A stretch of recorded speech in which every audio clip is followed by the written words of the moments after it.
पूर्णात् पूर्णमुदच्यते पूर्णस्य पूर्णमादाय पूर्णमेवावशिष्यते। ॐ शान्ति शान्ति शान्तिः। श्रुतिस्मृतिपुराणानाम् आलयं करुणालयं नमामि भगवत्पादं शङ्करं लोकशङ्करं शङ्करं शङ्कराचार्यं केशवं बादरायणं सूत्रभाष्यकृतौ वन्दे भगवन्तौ पुनः पुनः। ईश्वरो गुरुरात्मेति मूर्तिभेदविभागिने व्योमवद्व्याप्तदेहाय दक्षिणामूर्तये नमः।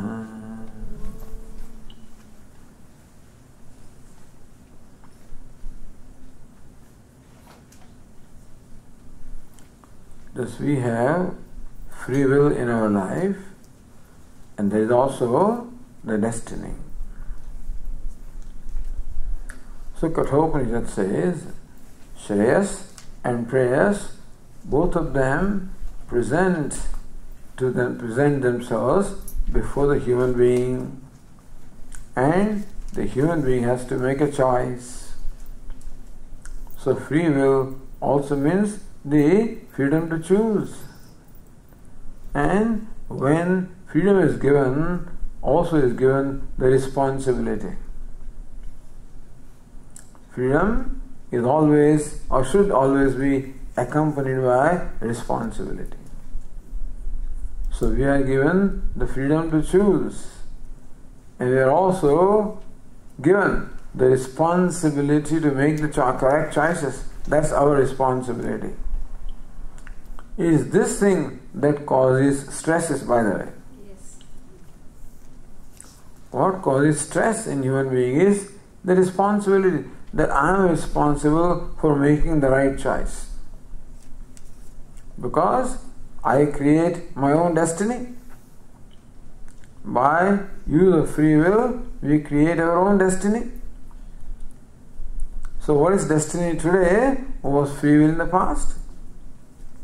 And thus there is a responsibility of making the right choice. And this is what creates stresses in our mind, because we do not know what choice is right and what choice may not be right.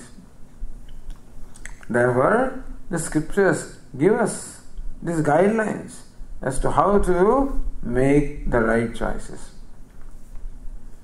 In every situation, we have to make choice. No choice in making choice. As Swami says, we have no choice in having to make the choice. We have to make choice. And this choice to be made between what? Between Shreyas and Preyas.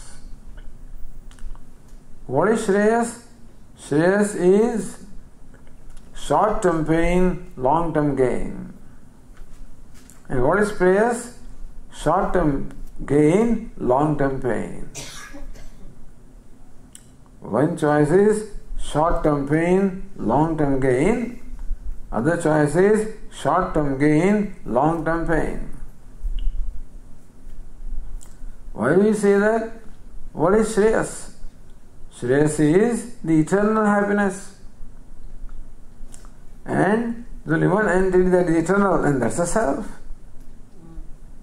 And therefore, Shreyas means the happiness coming from the self. Of course, happiness is the nature of the self. And ideally, therefore, we should always feel happy, because it is our nature. Like sugar is always sweet, because sweetness is the nature of sugar. And happiness is our nature, therefore, ideally, we should always be happy, but we are not. What is usually there is unhappiness, with happiness in between. Dukkham, dukkham, dukkham, dukkham, sukham. Dukkham, dukkham, dukkham, dukkham, sukham. That's how the human, predicament is. So if happiness is my nature, how come I do not experience happiness all the time? That is because there are some inhibiting factors. Factors which obstruct. For example, the sun is shining in the sky, and we should therefore be able to experience the light of the sun all the time. But there can be something called a cloud which can veil the sun and deprive us of the brightness of the sun. Therefore, to experience that brightness, we have to remove the cloud. So there are some clouds within our own mind which inhibit or stifle or obstruct the manifestation of happiness. The sun is shining. To experience the light, we don't have to make the sun shining, just remove the obstacle. Similarly, we don't want to make the Atma happy. Atma is happiness by nature. All we need to do is just remove those inhibiting factors. Factors which obstruct the manifestation of happiness, which deprive us of the happiness of our own self. What are those factors? Those factors can be broadly called raga and dvesha. Although really speaking, Yoga Shastra talks about 5 kinds of kleshas, sufferings: avidya, asmita, raga, dvesha, abhinivesha. Avidya means ignorance or superimposition. Looking upon body which is non-self to be the self. Looking upon body, mind, sense complex, which is in fact non-self, looking upon that as self. And therefore superimposing the limitations of this body, mind, sense complex upon one's own self, and then thus feeling an artificial feeling of limitation. The limitation that we feel about ourselves is not the reality about ourselves, it is only an artificial feeling created by superimposition. So what we need to do is to remove the superimposition. The superimposition, the grossest manifestation of superimposition is this raga and dvesha, attachment and aversion. That in turn comes from the asmita, the ego, the sense of I-ness. That in turn comes from avidya, the superimposition. So first, superimposition, looking upon as self what is not self, looking upon this body, mind, sense complex as a self which is not really self, and therefore superimposing the limitations of the body, mind, sense complex upon the self and feeling a sense of limitedness. This morning we said, thus we have a distorted perception of ourselves, so we have a distorted perception of the world also. Since I look upon myself as an unhappy person or a person in need of happiness, therefore the world looks like a source of happiness. It promises me the happiness. So upon me there is superimposition. Where happiness is my nature, I superimpose unhappiness upon myself. The objects of the world which do not have any content of happiness, I superimpose happiness on them. Thus, this kind of ignorance is going on. Our life presently is based on this ignorance, these wrong perceptions. Therefore, to make choices based on right perception. What's the right perception? The happiness is my nature. even though I may not experience it. Even though I may not experience the happiness which is of nature, but I know that happiness is my nature. Swami, how do you know that? How do you know that happiness is your nature? Because whenever we feel happy, in any moment of happiness, the happiness really comes from the self. An object, which I call the object of happiness, just becomes a nimitta, becomes merely an instrument, becomes merely a cause to trigger the happiness which is myself. So what the objects of the world do? They trigger the happiness from myself. And therefore, when I'm experiencing happiness, I think that the happiness comes from somewhere else, whereas in fact it comes from my own self.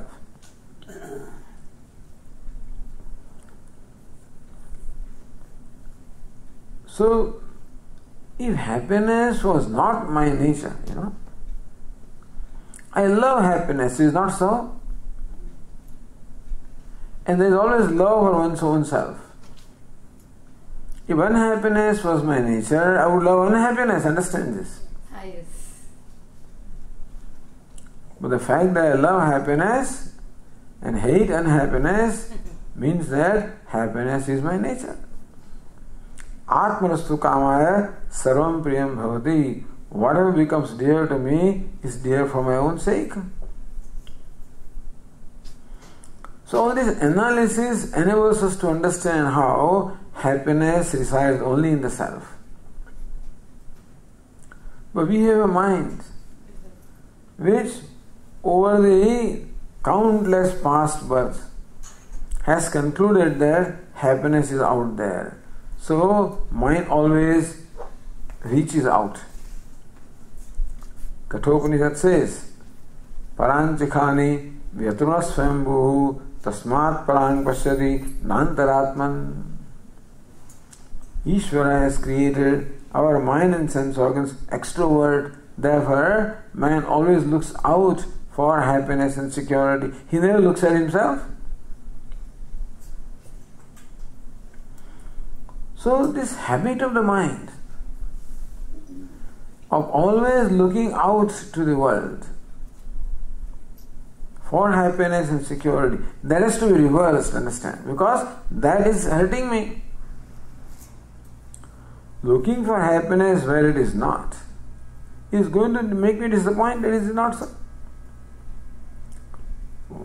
However hard I try to extract oil out of sand, I cannot be successful because sand does not contain oil. Similarly, however hard I try to extract happiness from the world, from the objects and achievements, they cannot gain because they don't have it. Ishvara has made this world to provide us comfort, to provide us, fulfill the need of this upadhi. That body requires some comfort, body requires to be protected from heat and cold, body requires the food to appease hunger, it requires water to quench thirst. So all these are required. And so Ishvara has created the world to fulfill these natural requirements. But Ishvara has not created the world to give us happiness, but that's our own nature. So why should Ishvara give what you already are? So that we have to discover that. That's our responsibility. So Shreyas and Preyas. What is Shreyas? Shreyas is the happiness coming from the self. What is Preyas? Preyas is the happiness that appears to be coming from the pleasurable objects. Preyas is the life, the path of the pleasant. Shreyas is the path of the good. The path of the good and the path of the pleasant. What is path of pleasant? That which is very tempting. The objects, my sense organs and the mind have a natural affinity for the objects. So understand that these ears, the sense of touch, eyes, tongue, nose, These are all made of the sattvic aspect of the 5 elements. And the objects are made of the tamas aspect of the same 5 elements. So there is a natural affinity. Our sense organs and mind have a natural affinity for the objects, and therefore they always habitually go there and wander in the objects. What is required is to completely turn around this flow and make the mind, what is extrovert, to make it introvert. This is a big task. It is like the river which is flowing away, and build a dam on the river and conserve the water energy and then channelize the energy to useful tasks. So also the mind's energy, which are right now flowing away externally, have to be dammed and conserved and then utilized for the inner growth. So Shreyas and Preyas. Preyas is the path of the pleasant, something very attracting, something very tempting. It is what we call the cheap pleasure. The pleasure for which you don't have to do much effort. After all, Rasagulla is there. What effort is required to enjoy Rasagulla or a movie or anything like that? Very little effort is required, and therefore it is a happiness that is a short-term happiness that appears to come from the sense objects, but that leads you to trouble. Short-term gain, long-term pain. Why is it so? Because we get addicted to these pleasures, objects. A time comes that we cannot do without them. I never drank tea for a number of years. Then I started drinking tea to join my friends. Soon before I realized I was addicted to tea. Then without tea I would get headaches.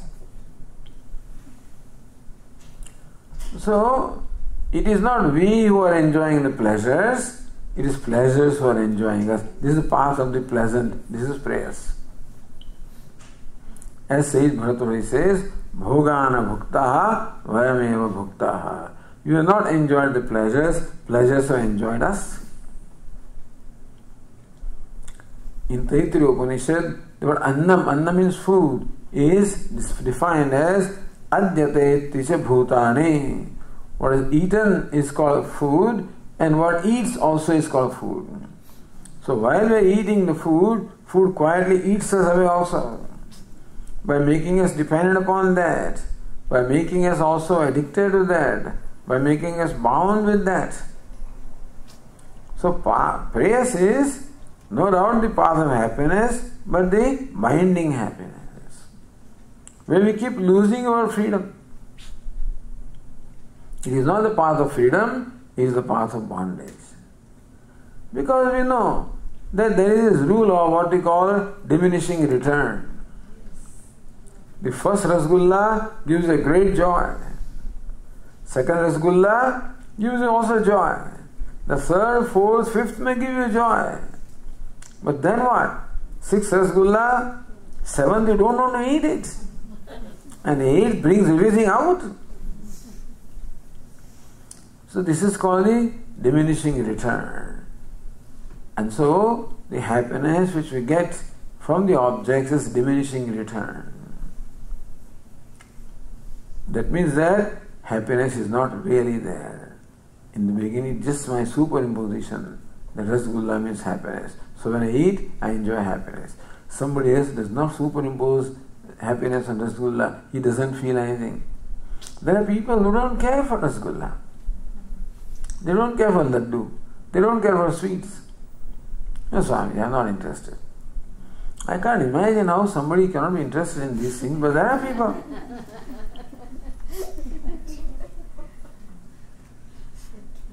And they are interested in the chilies, they are interested in things of that sort, pickles. And so this is all nothing but the individual fancy. So path of the pleasant is the path of the bondage. The path of aviveka, path of non-intelligence. There's a path of intelligence and the path of non-intelligence.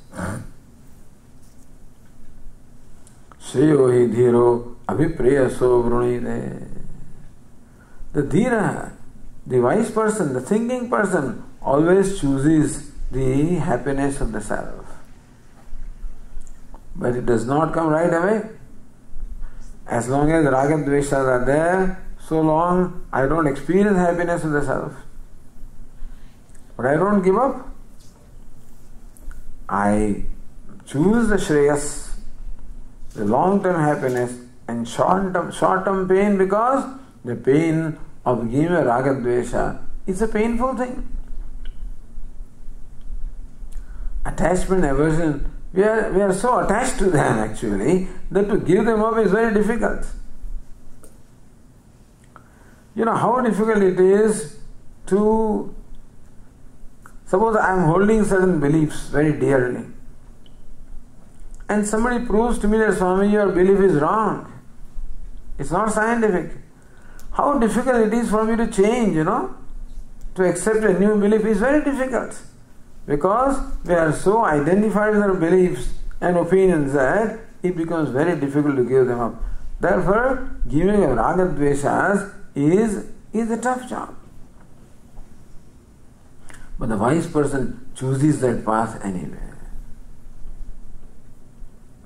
He does not go for that easy gratification or quick gratification.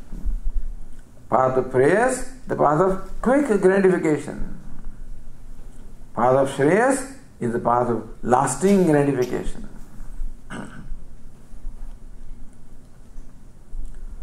So how do we make those choices? Lord Krishna teaches us. How to choose the prayers, how to choose shreyas. Shreyas and prayers, both of them come. For example, you are about to perform an action. Any action. There are two choices. Whether to be a consumer or to be a contributor. Is it not so? Whether an action is performed for self-gratification, for gratification of my senses, gratification of my ego, I may perform the action for gratification of my ego. That would be a self-centered action. I have a choice, and that's a path of prayers. It gives immediate gratification. The ego feels gratified. I achieved this, I did this.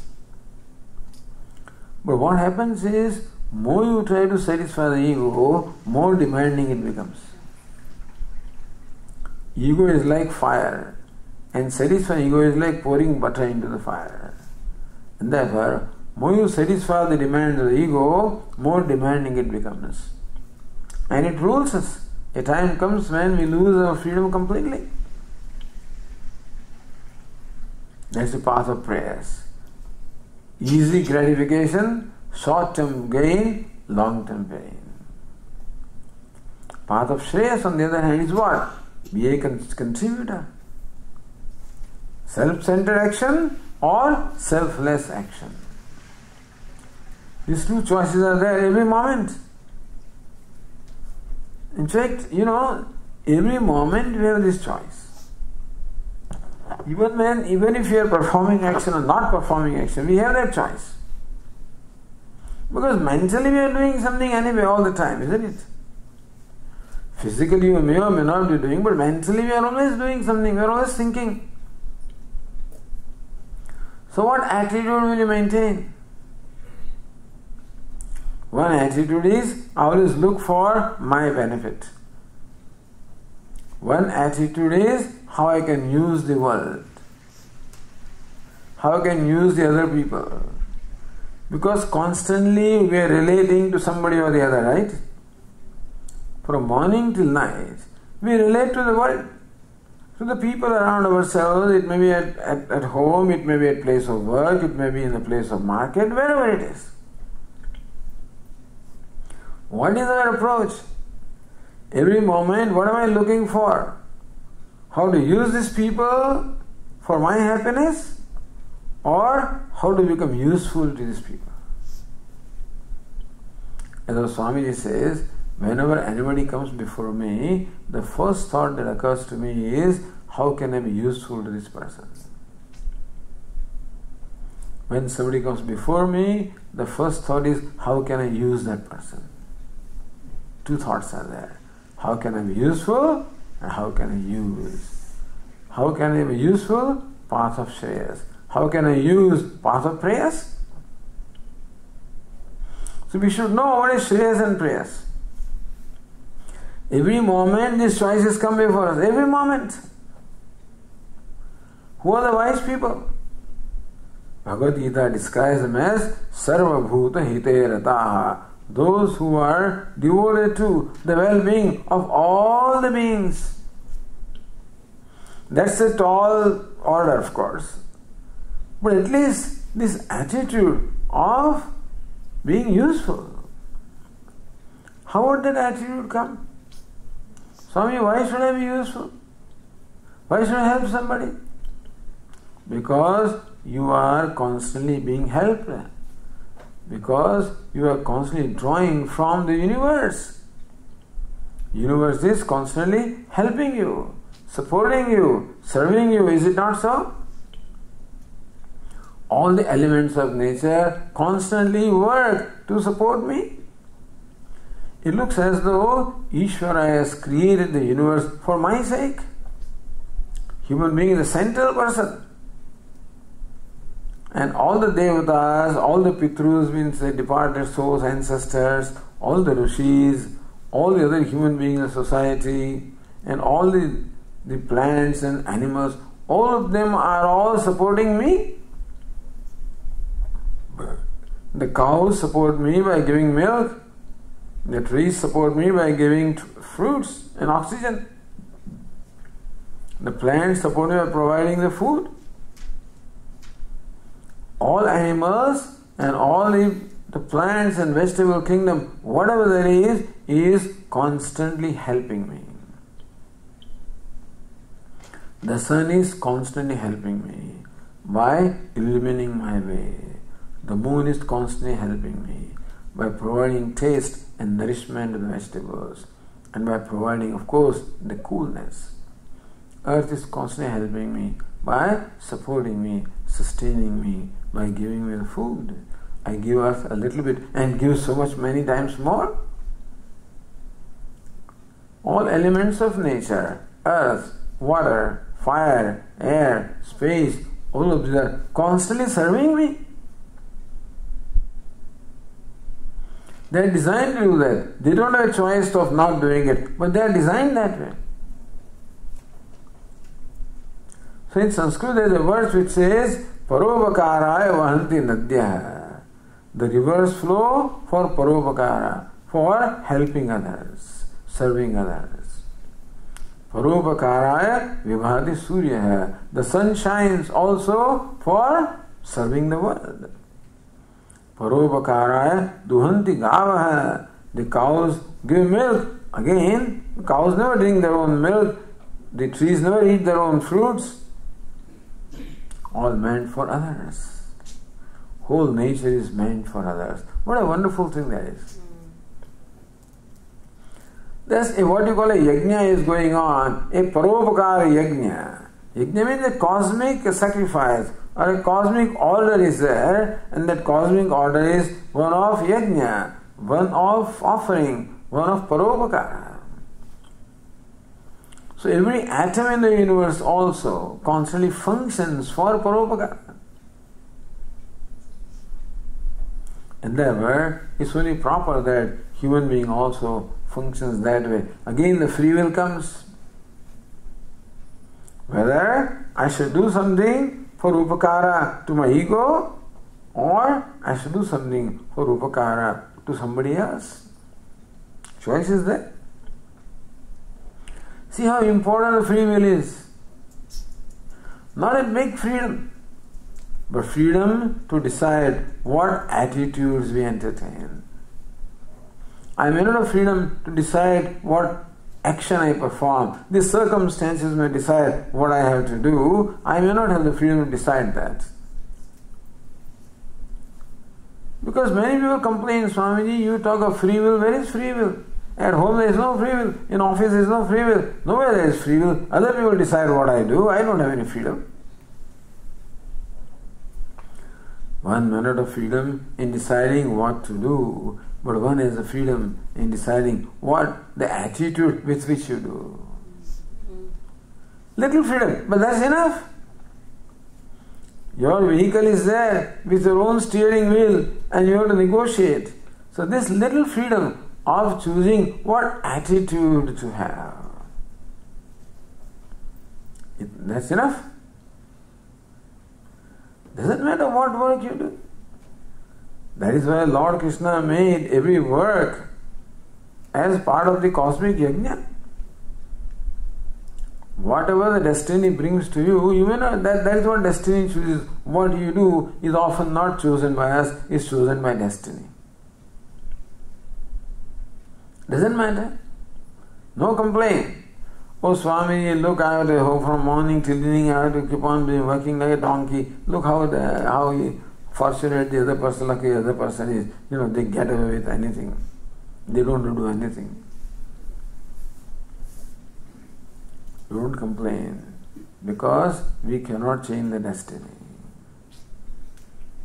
And one good thing about this destiny is, ultimately destiny is created by Ishvara. My karma, of course, contributes to destiny, but ultimately is created by Ishvara. And we look upon Ishvara as the benevolent, as always Suhridam, my well-wisher. So this is our belief or Shraddha or the faith that Ishvara is a well-wisher. That is where Ishvara chooses his freedom. Ishvara cannot choose what to give me because I have decided by my action what I should get. But when to give? How to give? You follow? Even if karma phala is to come, at what time that karma phala will come, under what circumstances it will come, in what form it will come, that Ishvara can decide. You follow? I cannot get something for me which I have not earned. That is okay. But what I have earned comes to me at a given time, at a given place, under given circumstances. That is determined by Ishvara. That's why we call it grace. That Ishvara chooses such that whatever situation is created for me is for my well-being, is to help me grow spiritually.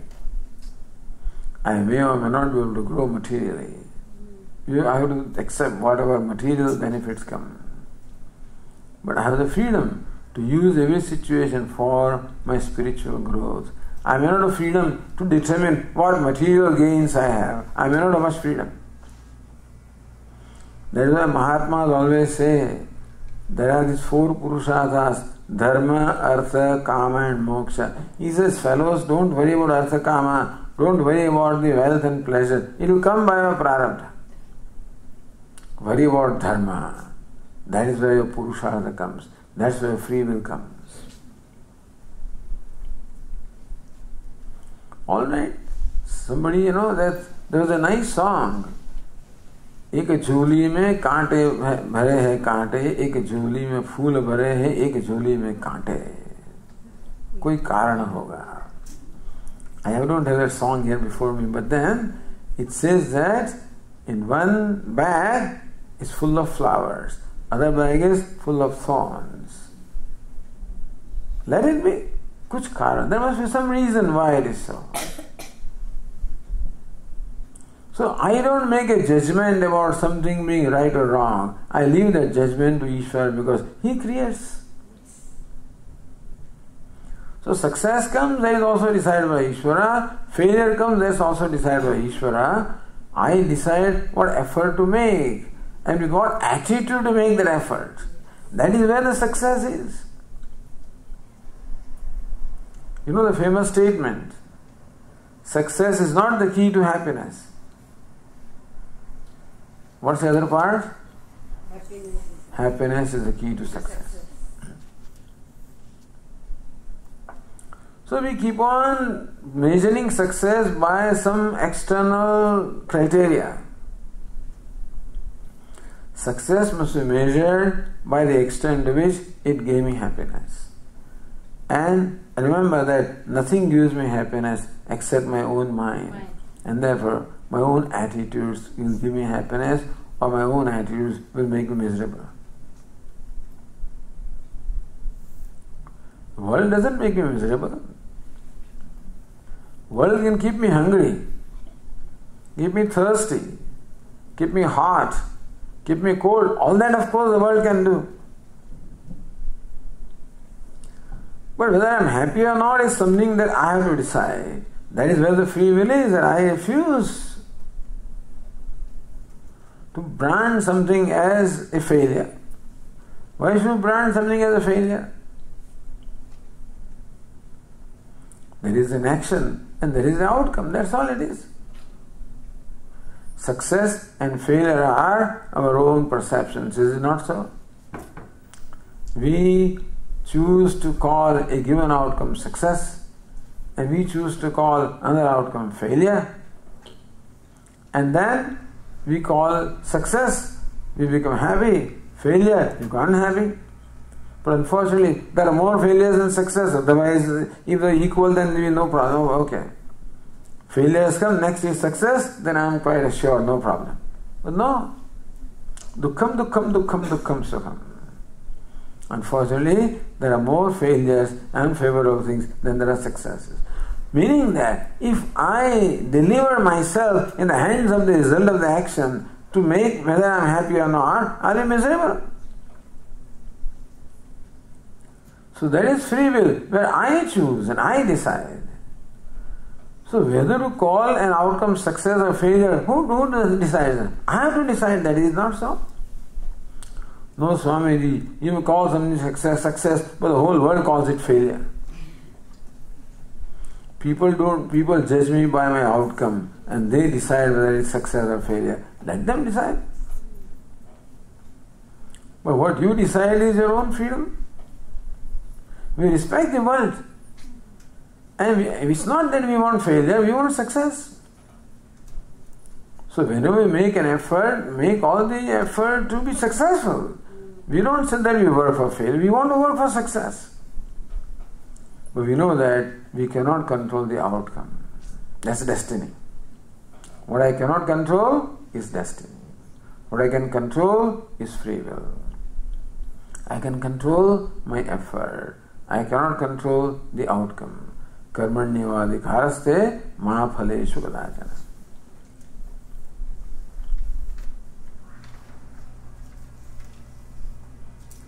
So suppose we choose to brand everything success. Suppose. Whatever happens is success. Now, let the world have its own opinion, but you are free to have your own opinion also. Everything is success. Then, who can stop me from doing that? And if success makes me happy, then I brand everything success, then I am always happy. Is it not so? Or I can brand everything a failure and become miserable also.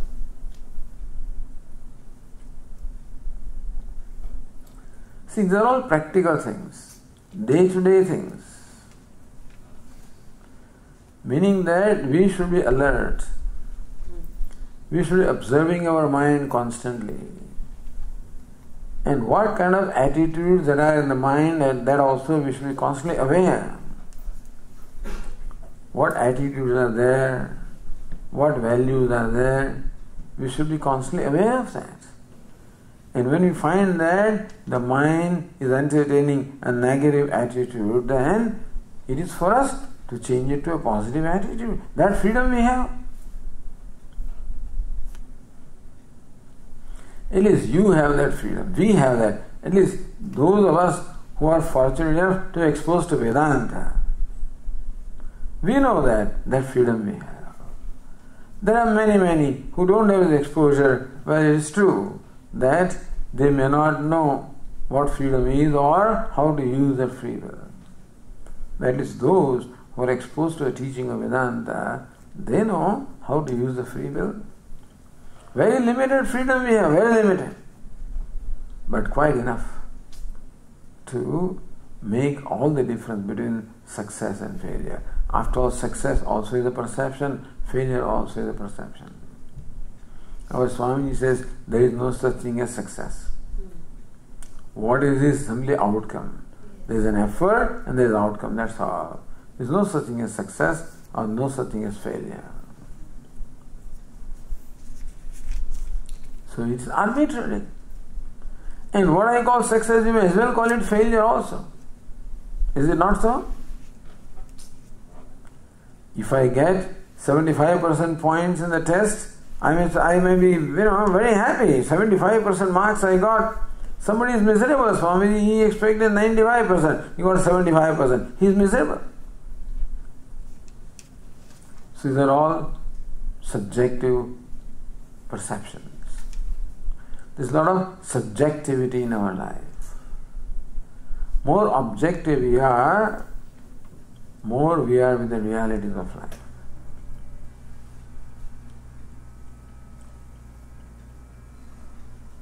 Karmanyavadhikaraste ma phaleshu kadachana. You have the freedom in your effort. You don't have freedom in determining what the outcome of the effort is. That's fine. Accept this fact gracefully. We don't want to accept the reality of life, unfortunately. We very often do not accept the reality of life. But this is day, this is night, this is cold, this is hot. That's the reality. Accept it gracefully and enjoy it if you can. This is also up to me, really. Whether to enjoy something or not is what I have to decide. Is it not so? Sometimes I dismiss a thing, this is useless, I don't want it. And therefore we have given up on that thing. But suppose you say, oh, let me enjoy that. Suppose you have that attitude. Who can stop me from doing that? Enjoying what is up to us. So seeing blessing in what is also up to us. You can brand something as a curse, and you can brand something as a blessing. Is up to us. So the example that we gave the other day of a sculptor, so when he takes his hammer and chisel and shapes a beautiful form out of rock, the rock can complain and say that, look, how unfortunate I am that this fellow has no other business but just keep on hitting me and hurting me. Or the rock can say that he's shaping me. So whether those strokes should be looked upon as hurting or shaping is up to him. Is it not so? Similarly also, Ishvara is a sculptor. And he has only one agenda. What's that agenda? How to shape me, how to mold me, how to make, how to bring out the best in me. If I cooperate with him, that's true. The rock always cooperates with the sculpture, so sculpture doesn't have much difficulty. But we are live rocks, and therefore we may not cooperate with God, with Ishvara. So we turn away our face, and so instead of shaping, we get broken.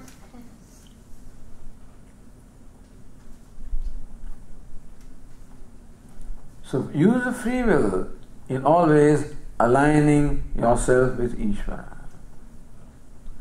Whatever happens every moment is done by Ishvara. And whatever he does is supposedly meant for my well-being. Although very often it is hard to see what well-being can there be in this pain, Swamiji. What well-being is that? I don't know.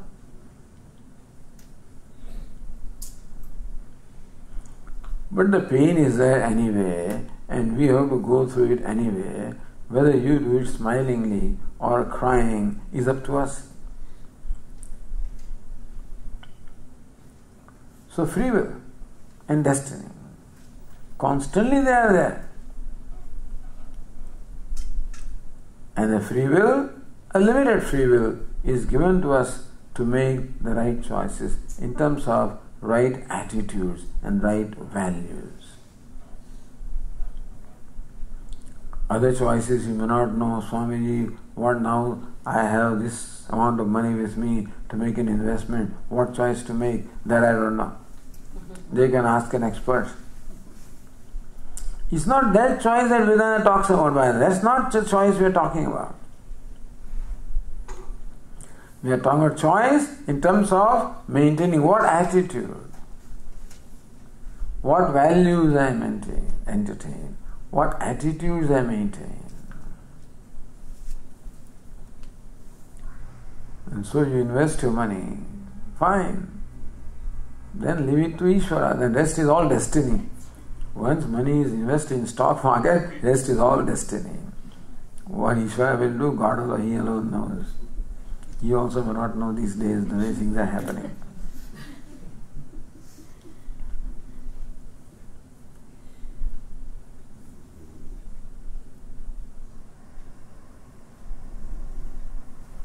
And so this morning in meditation we talked about Namaha. Talked about the letting go, surrender.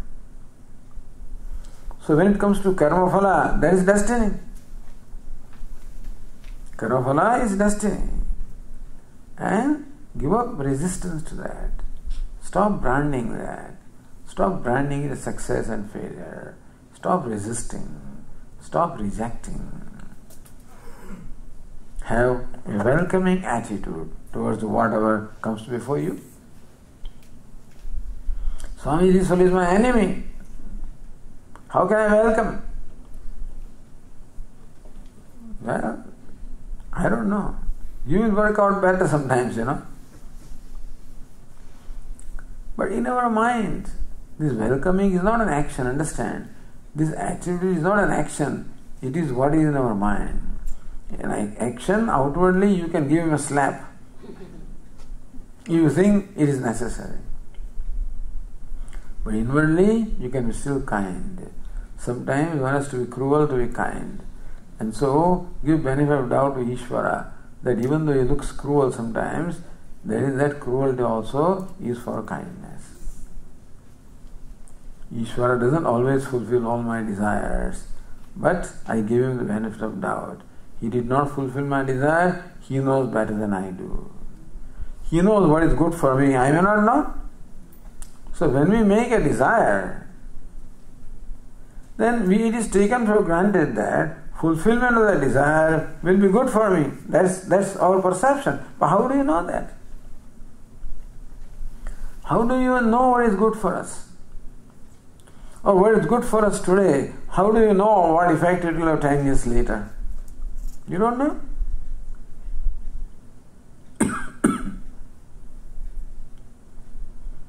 And then welcoming means whatever comes is fine, is in order. As our Swami says, whatever is in order.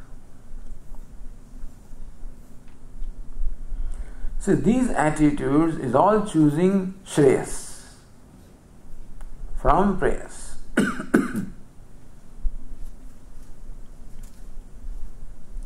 And ultimately these choices can lead us to a destination which is moksha. So, what brings about purification of mind is not just any action. It is a given attitude that brings about purification of mind.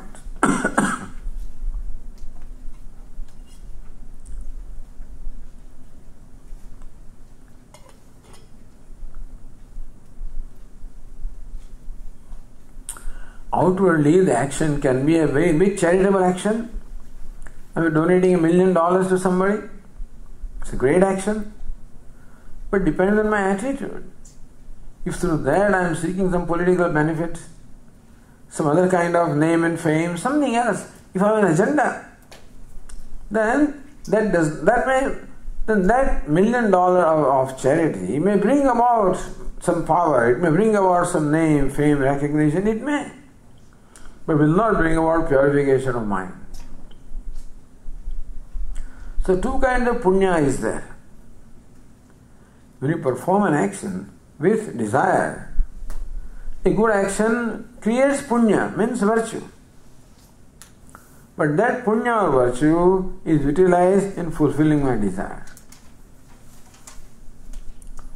On the other hand, perform an action without personal agenda, without any self-centered motive,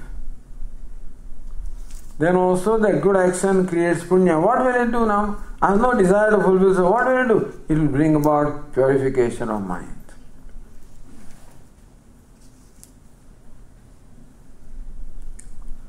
Therefore, Lord Krishna says, Tasmat asaktastatadam karyam karma samachara. Here, Arjuna, you perform an action, asakta, detached from any personal benefit.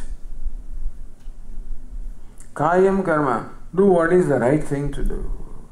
Samachara, do it in the best manner. Again, in every situation, there can be this choice. Shreyas and prayas. Why is that? In a situation there is a choice what I like to do and what is right to do. What is right to do and what I like to do.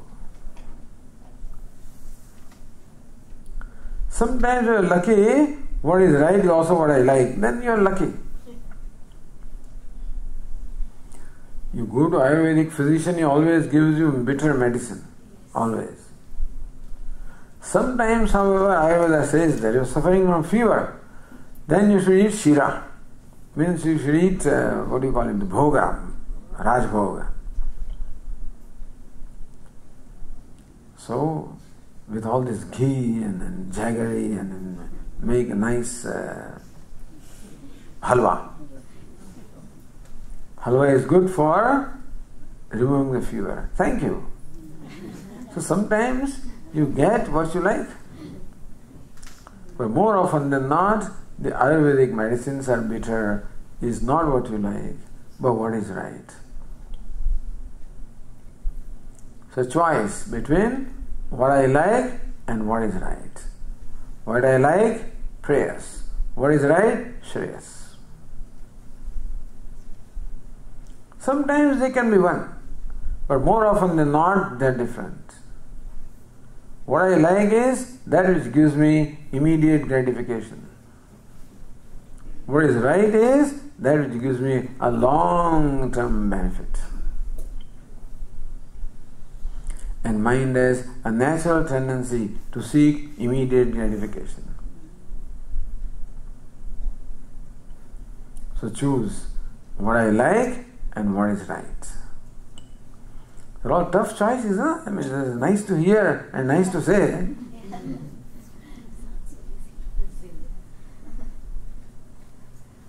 But at least we know. If you make a wrong choice, then also we know that we have deliberately made a wrong choice. And then from consequences, you know that having made the wrong choice, you have to suffer these consequences. So we will learn.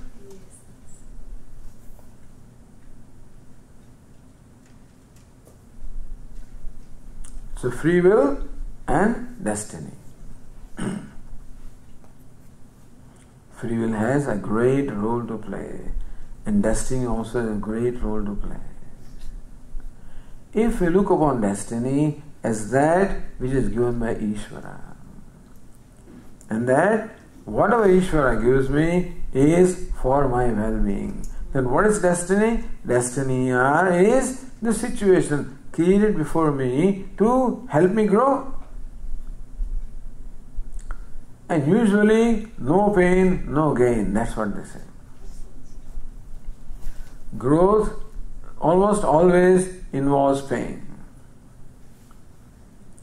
In this case, what is the growth? Growth is becoming free from these likes and dislikes, and it is difficult to give them up.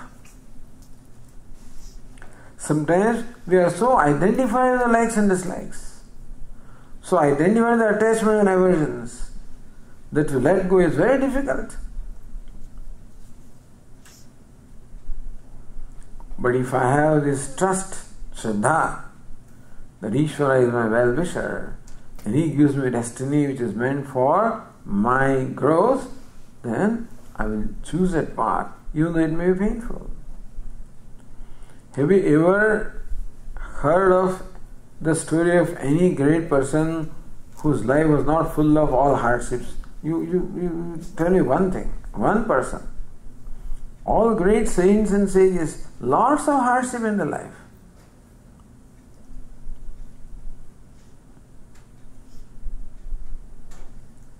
But they had no problem because they were always connected with Ishvara. And whatever Ishvara gives, He gives me for my well-being. That trust was there. So difficulties will come and pain will come. We cannot avoid pain. You can avoid pain, but it will catch up with you. When I am young, I should be waking up early and doing my yogasanas or my sit-ups and pull-ups and whatever else, to build my muscles. But that is too much botheration. Who bothers? So sleep for 1 more hour. Avoid pain. When I grew to age 50 or 55, then there is a catch in my back, and there is something in my knees, etc., etc. And so the arthritis catches up with me. So pain will catch up with us. Even if we run away from that, it will catch up with us. Not that you have to create pain. We are not saying that you deliberately create pain. No, but it comes. You don't have to create it. When it comes, okay. Arjuna wanted to avoid pain. The reason why he did not want to fight the battle is because fighting battle was very painful. Why was it painful? Because fighting battle required him to fight with his near and dear ones, and that was a very, very painful consequence, naturally. But he was very clever. He justified why he did not want to fight the battle. Oh Lord, you know something? This fighting battle is not good for anybody. He made a variety of arguments. So Lord Krishna said, Prajnavadamsya bhasase. You are talking like a very learned person, but your behavior is like that of a fool. Because there are tears in your eyes, you are grieving. If you are really a learned person, there would not be grief. Gatasum, agatasumsya, nanushochandi panditaha. The Panditas never suffer from grief, whatever the situation be. But Lord Krishna did not allow Arjuna to escape. He wanted to escape the pain. Lord Krishna knows you can't escape the pain. It will come to you, it will catch up with you in some other way. So confront when it has come to you. Tasmad yudhyasva bharata. He repeated more than once, hey Bharata, perform your duty. And therefore, what is right? What I like is escape from this battlefield. What is right is perform my duty as a Kshatriya to protect the Dharma.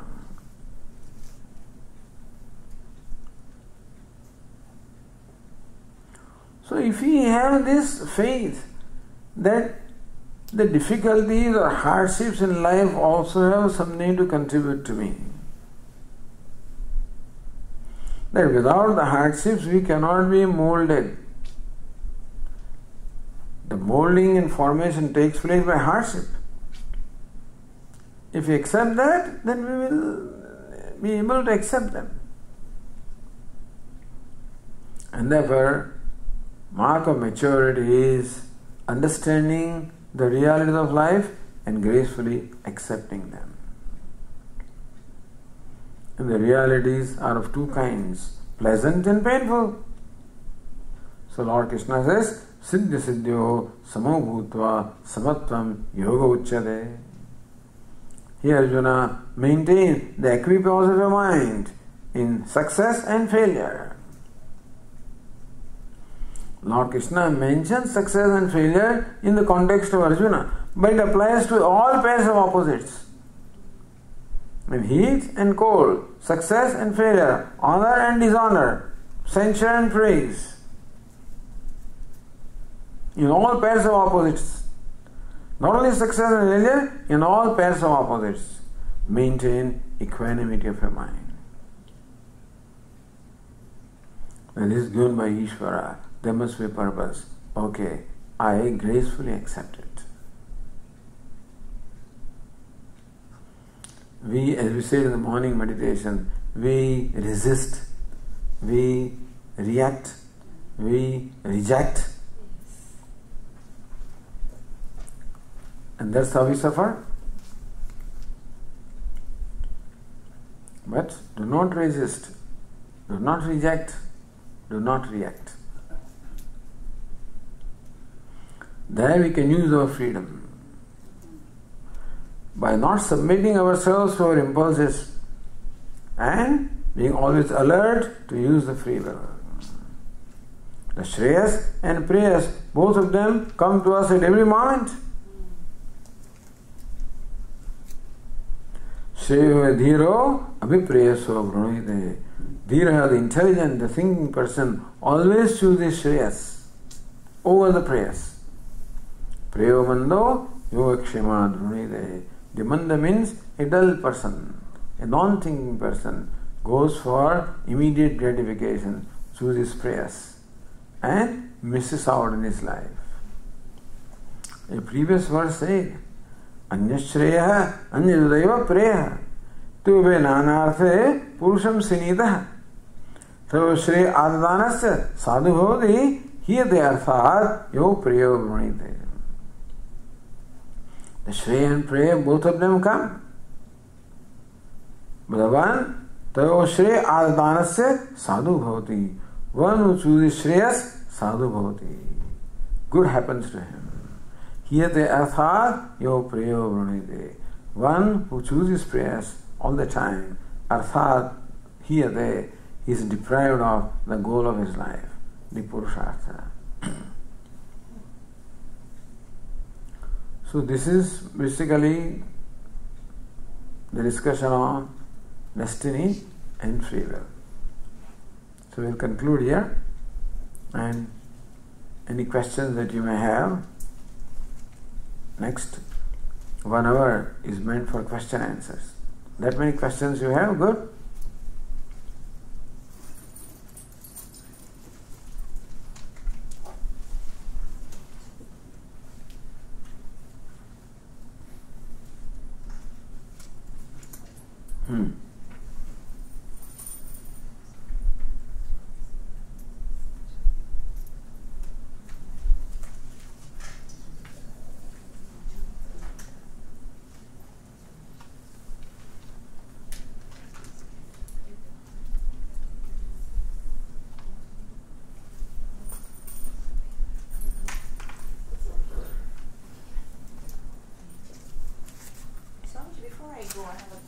But why should you go? No, sorry, you're going to prepare lunch.